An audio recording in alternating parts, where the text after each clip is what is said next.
খাদ্যের একটি গুরুত্বপূর্ণ তথ্য রয়েছে, তার সাথে ভূমি রেকর্ড ও জরিপ অধিদপ্তরের একটি গুরুত্বপূর্ণ তথ্য রয়েছে। আপনারা ভিডিওটি একটু কন্টিনিউ করেন, তাহলে বুঝতে পারবেন। বিসমিল্লাহির রহমানির রহিম। আসসালামু আলাইকুম। আমার প্রাণপ্রিয় চাকরি প্রত্যাশী ভাই ও বোনেরা, সকলে কেমন আছেন? আশা করি সকলে অনেক ভালো আছেন। আমিও ভালো আছি ইনশাল্লাহ। তো আজকের ভিডিওটি থাম্বনেল দেখে অবশ্যই বুঝতে পেরেছেন যে আজকে আমি কি টপিক নিয়ে আলোচনা করব। আজকে আমি একটি না বেশ কয়েকটি টপিক নিয়ে আলোচনা করব এবং গুরুত্বপূর্ণ অনেক তথ্য শেয়ার করব। তো ভিডিওটি আপনারা একটু মনোযোগ সহকারে দেখবেন। তো আজকে আমাদের মূল বিষয়গুলো হচ্ছে খাদ্য অধিদপ্তর, ভূমি রেকর্ড ও জরিপ অধিদপ্তর, বাংলাদেশ রেলওয়ে, প্রাণী সম্পদ অধিদপ্তর, এরকম আর দু একটা নিয়ে আজকের ভিডিওটি আমি মেক করতেছি। তো একটু ভিডিওটি মনোযোগ সহকারে দেখবেন, তাহলে সবকিছু বুঝতে পারবেন ইনশাল্লাহ। তো বেশি কথা না বলে ভিডিওটি শুরু করতেছি। তো প্রথমে শুরু করতেছি বাংলাদেশ রেলওয়ের একটি নিয়োগ বিজ্ঞপ্তি নিয়ে। তো আমি যে নিয়োগ বিজ্ঞপ্তিগুলো শেয়ার করতেছি সেগুলো আবেদন সময় খুবই সীমিত। আপনারা যারা এখনো আবেদন করেননি, করবেন ভাবতেছেন, খুব শীঘ্রই আবেদন করে নিন। হলে পরবর্তীতে যখন আবেদন করতে যাবেন, সার্ভারের সমস্যার কারণে অনেক রকমের সমস্যা হয়, এমনকি আবেদনও আপনারা জমা করতে পারবেন না। সেজন্য যারা ভাবছেন যে আবেদন করবেন, এখনই করে নিন। তো আমি ভিডিওটি শুরু করি। তো এখানে বাংলাদেশ রেলওয়ের একটি নিয়োগ বিজ্ঞপ্তি ছিল এটা। তো পদগুলো হচ্ছে train examiner, train controller, traffic apprentice এবং ট্রেড অ্যাপ্রেন্টিস। তো ট্রেন এক্সামিনার পদ সংখ্যা ছিল 45টি, বয়স 18 থেকে 30 বছর, এরকম আপনারা এগুলো দেখে নেবেন একটু, অনেক ভিডিওটা অনেক বড় হয়ে যাবে, আর অনেকগুলো রয়েছে। তো ট্রেন কন্ট্রোলার হচ্ছে 27টি পদ, বয়স 18 থেকে 30 বছর, এরকম। তারপর ট্রাফিক অ্যাপ্রেন্টিস হচ্ছে 18 জন নেবে, 18 থেকে 30, এবং ট্রেড অ্যাপ্রেন্টিস হচ্ছে 248, 18 থেকে 30 বছর। এগুলো একটু আপনারা দেখে নেবেন। এটিতে সময় খুবই কম, আপনারা যারা এখনো আবেদন করেননি আবেদন করে নেবেন। এরপর আমি পরবর্তীতে যাচ্ছি। পাচ্ছেন, এটি হচ্ছে বিদ্যুৎ বিভাগের একটি নিয়োগ বিজ্ঞপ্তি। এখানে বেশ কয়েকটি পদ রয়েছে। তো এটিরও সময় বেশি নাই, আপনারা যারা আবেদন করতে যাচ্ছেন আবেদন করে ফেলুন। এখানে পদ রয়েছে কম্পিউটার অপারেটর, গ্রেড 13-র একটি পদ সংখ্যা, 60 মুদ্রাক্ষরিক কাম কম্পিউটার গ্রেড 13-র একটি জব, 2টি পদ সংখ্যা, এবং ক্যাশিয়ার গ্রেড 14-র একটি পদ সংখ্যা, এবং অবশ্যই কম্পিউটার মুদ্রাক্ষরিক গ্রেড 16 2টি পদ সংখ্যা, এবং লাস্টে রয়েছে অফিস সহায়ক গ্রেড 20 11টি পদের। একটা দেখে নেবেন, সবকিছু বিস্তারিত পড়ে নেবেন, তাহলে সবকিছু বুঝতে পারবেন। আমি বিস্তারিত তো বললাম না, কারণ ভিডিওটা অনেক বড় হয়ে যাবে। তো এটি ছিল এটি। তো আমি পরবর্তীতে চলে যাচ্ছি। তো এটি হচ্ছে কৃষি মন্ত্রণালয়ের একটি নিয়োগ বিজ্ঞপ্তি। এখানে আছে বৈজ্ঞানিক কর্মকর্তা স্থায়ী পদের সংখ্যা ছিল 12টি, এবং বৈজ্ঞানিক কর্মকর্তা অস্থায়ী পদের সংখ্যা ছিল 1টি। এখানে জাস্ট এই দুটিই পদ, যারা আবেদন করতে ইচ্ছুক তারা এখানে আবেদন করবেন। আর খাদ্যের একটি গুরুত্বপূর্ণ তথ্য রয়েছে, তার সাথে ভূমি রেকর্ড ও জরিপ অধিদপ্তরের একটি গুরুত্বপূর্ণ তথ্য রয়েছে। আপনারা ভিডিওটি একটু কন্টিনিউ করেন, তাহলে বুঝতে পারবেন। তো খাদ্য সম্পর্কে কিছু কথা বলি, যে 1377 পদে যে খাদ্যের নিয়োগ বিজ্ঞপ্তিটি দিয়েছিল, সেটির পরীক্ষা আজকে 26 তারিখ। সবকিছু ঠিকঠাক থাকলে 26 তারিখে যে 4টি পদের প্রবেশপত্র দিয়েছিল, আমি নিউজ দিয়েছিলাম সবার আগে যে প্রবেশপত্র বের হয়েছে। তো সেই নিউজের ভিত্তিতে আজকে পরীক্ষা হওয়ার কথা ছিল, কিন্তু দেশের অবস্থা খারাপের কারণে আজকের পরীক্ষাটি স্থগিত করা হয়েছে, সেটিও আমি বলে দিয়েছি অনেক পূর্বে। অনেকের প্রশ্ন হচ্ছে যে এই পরীক্ষাগুলো কবে হবে, পরীক্ষা কবে হবে। আমি এখন সঠিক তথ্য আপনাদেরকে সবসময় দিয়ে থাকি, 100% রিয়েল তথ্য। তো অনেকে আমাকে কমেন্ট করতেছে, আমাকে মেসেজ দিয়ে বলতেছে যে ভাই পরীক্ষা কবে হবে। অনেকে বলতেছে যে ভাই পরীক্ষা নাকি 13 তারিখে হবে, অনেকে বলতেছে ভাই পরীক্ষা নাকি 26 তারিখে হবে। আসলে ভাই পরীক্ষার এখনো কোনো ডেট হয়নি, ঠিক আছে। এখন যে বলবে যে পরীক্ষা 13 তারিখে বা 26 তারিখে বা আদার অনেক ডেট বলবে, তো ওই রকম ডেটের কোনো তথ্য নাই, কোনো হদিস নাই এরকমের কিছু, ওরা সব গুজব। যারা এই রকমের কথাগুলো বলবে তারা অবশ্যই বাটপা, তাদের থেকে আপনারা সবাই দূরেই থাকবেন, ঠিক আছে। আমার কথা ডাইরেক্ট। তো এখন করণীয় কি?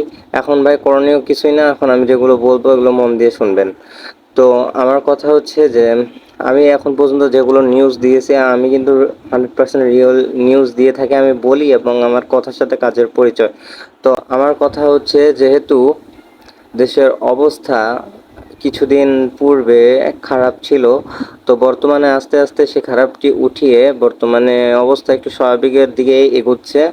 সে কারণে বলা যায় যে যে পরীক্ষাগুলো স্থগিত করা ছিল 26 তারিখ, মানে আজকে হওয়ার কথা ছিল, খাদ্য অধিদপ্তর অথবা ভূমি ও জরিপ অধিদপ্তর এই দুইটি পরীক্ষা কিন্তু 26 তারিখে অনুষ্ঠিত হওয়ার কথা ছিল। তো হয়নি, কারণ দেশের অবস্থা খারাপ, সবাই তো জানেন। তো এই পরীক্ষাগুলো অনুষ্ঠিত কবে হবে? তো এই পরীক্ষাগুলো ইনশাল্লাহ খুব শীঘ্রই আমার যতদূর মনে হচ্ছে 1 সপ্তাহের মধ্যে আবার আপনারা নোটিশ পেয়ে যাবেন এই পরীক্ষাগুলো, এবং সবার আগে আমি ইনশাল্লাহ সে ভিডিও নিয়ে আসব। আপনারা একটু আমার চ্যানেলটি সাবস্ক্রাইব করে পাশে থাকবেন, তাহলে আপনারা সবার আগে সেই আমার তথ্যগুলো পেতে পারবেন।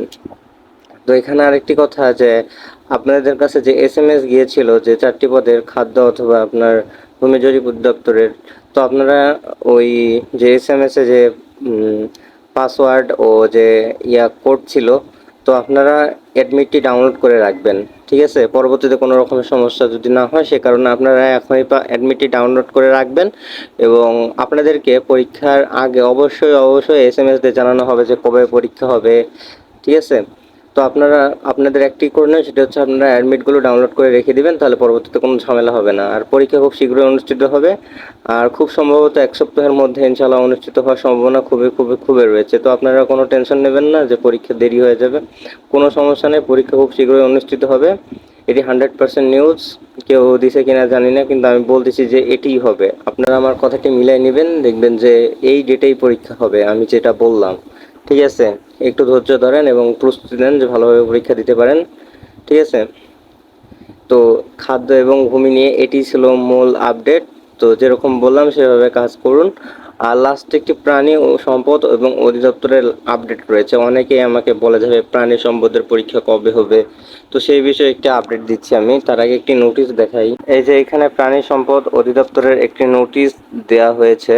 প্রাণী সম্পদ অধিদপ্তর 17/7/2024 তারিখ এত সংখ্যক স্মারকের জারিকৃত নিয়োগ বিজ্ঞপ্তির আলোকে নোটিশ কমিটির সিদ্ধান্ত মোতাবেক আগামী 19/7/2024 তারিখ শুক্রবার সকাল 10টা ঘটিকায় অনুষ্ঠিতব্য ক্যাশিয়ার, অফিস সহকারী কাম কম্পিউটার মুদ্রাক্ষরিক ল্যাবরেটরি টেকনিশিয়ান এবং স্টোর কিপার সহকারী গুদামরক্ষক পদের প্রাক নির্বাচনী পরীক্ষা এবং driver tractor, milk van driver, truck driver, trolley driver, lorry pickup driver pump চালক পদের লিখিত পরীক্ষা অনিবার্য কারণবশত স্থগিত করা হলো। উক্ত পদের প্রাক নির্বাচনী লিখিত পরীক্ষায় পরবর্তীতে SMS এর মাধ্যমে এবং প্রাণী সম্পদ অধিদপ্তর www.dls.gov.bd ওয়েবসাইটে জানানো হবে।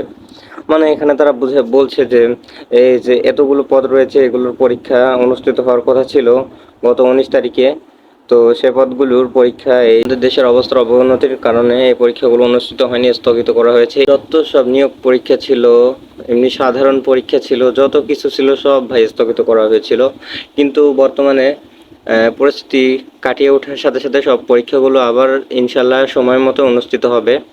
প্রাণী সম্পদ অধিদপ্তরের এই নোটিশটি মানে দেখানোর এবং বলার কারণ হচ্ছে যে এই পরীক্ষাগুলো স্থগিত করেছিল 19 তারিখে হওয়ার কথা ছিল, কিন্তু 19 তারিখের পর থেকে দেশের অবস্থা খারাপ হয়েছে। তো আজ হচ্ছে 26 তারিখ। তো দেশের অবস্থা ধরতে গেলে খারাপও না আবার ভালো না, মানে মোটামুটি আর কি। আমার যতদূর মনে হচ্ছে সম্পদ অধিদপ্তরের এই পরীক্ষাটি খাদ্য ভূমি এদের সাথেই দেখবেন যে আগে পরে হয়ে যাবে ইনশাল্লাহ। সকলে আমার চ্যানেলটিকে একটু সাবস্ক্রাইব করে বেল আইকনটি অন করে রাখবেন, যাতে করে আমি কোনো নিউজ পাওয়ার সাথে সাথেই আপলোড দিব এবং আপনারা সেই নিউজটি মানে সর্বপ্রথম দেখতে পারবেন। ঠিক আছে, তো এখানে আরেকটি কথা বলি, সেটি হচ্ছে অনেকে ভাই প্রশ্ন করতেছে যে ভাই খাদ্য অধিদপ্তরের সহকারী উপখাদ্য পরিদর্শক বা খাদ্য পরিদর্শক এর পরীক্ষা কবে হবে। তো ভাই আমি আগে থেকেই বলে রাখছি এবং আমি অনেক কয়টা ভিডিও মেক করছি, এই টপিকে কিছু কথা বলেছি। তো পরীক্ষাগুলো সব ধাপে ধাপে নিচের দিক থেকে উপরের দিকে সম্পন্ন হয়, মানে এই টাইপের গুলা, খাদ্য বলেন ভূমি বলেন সব কিছুতে। তো মানে নিচ থেকে উপরের দিকে ধাপে ধাপে সবগুলো হবে, খুব তাড়াতাড়ি হবে। তো আপনারা টেনশনের কিছু করেন না, আপনার কিছু না, আপনার প্রস্তুতি গ্রহণ করুন, পরীক্ষা খুব সন্নিকটে। ঠিক আছে, এটাই মূল বক্তব্য এবং কোনো আপডেট আসলে সবার আগে আমি জানাই দিব। তো আমার চ্যানেলে একটু চোখ রাখবেন। তো ভিডিওতে আর কিছু বলবো না, তো যেগুলো বললাম এগুলো একটু ভালো করে গাইডলাইন করিয়েন, তা আপনাদের ভালো হবে। ভিডিওটি এই পর্যন্তই। সকলে ভালো থাকবেন, সুস্থ থাকবেন। আসসালামু আলাইকুম।